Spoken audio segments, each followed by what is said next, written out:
আসসালামু আলাইকুম গাইস। তো আজকে প্রথম রোজা, সবাই বসে আছে আজানের জন্য অধীর আগ্রহে। কখন আজান দিবে, কখন ইফতারি করবে। ছোট ছোট বাচ্চারাও আজকে রোজা রেখেছে। তো আমরা সবাই অনেক আয়োজন করে বসে আছি আজানের অপেক্ষায় ইফতারি করার জন্য। তো আপনাদের সাথে আজকে দেখাচ্ছি যে কি কি নিয়ে আমরা ইফতারি করতে বসেছি। তো এখানে আছে প্রথমেই রয়েছে বুট, এদিকে রয়েছে খেজুর, যেটা দিয়ে আমাদের ইফতারি সবচেয়ে বেশি দরকার। যেই জিনিস ছাড়া ইফতার হয় না বলতে সেটা হলো খেজুর।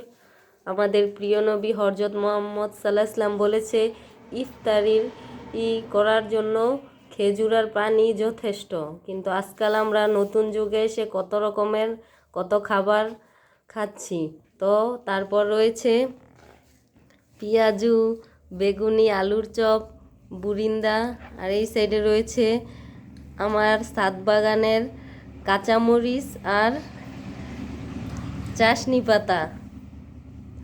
তো আর এই সাইডে রয়েছে যে সালাদ, টমেটো, পেঁয়াজ, শসা দিয়ে একটা সালাদ বানিয়েছি।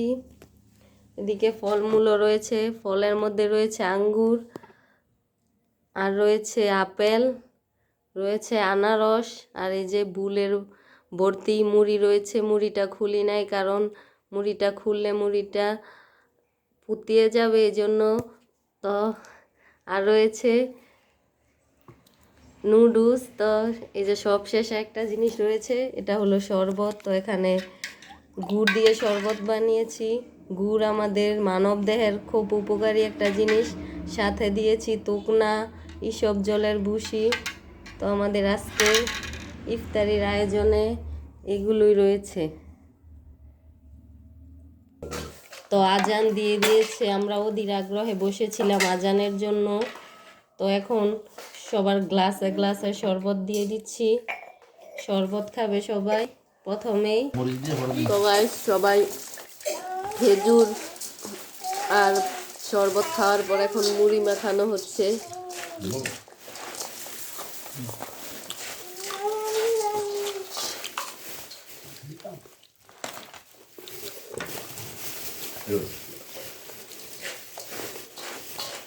আরে ডাল দিয়ে দিতে হবে, মিষ্টি দিয়ে দিবে সালাদ আর একটু দেন না, কোথায় যাবো? তো এখন মুড়িতে ম্যাগি মশলা দেওয়া হচ্ছে। ম্যাগি মশলার ফ্লেভারটা মুড়িতে অনেক ভালো লাগে খেতে, জাস্ট দারুণ হয়।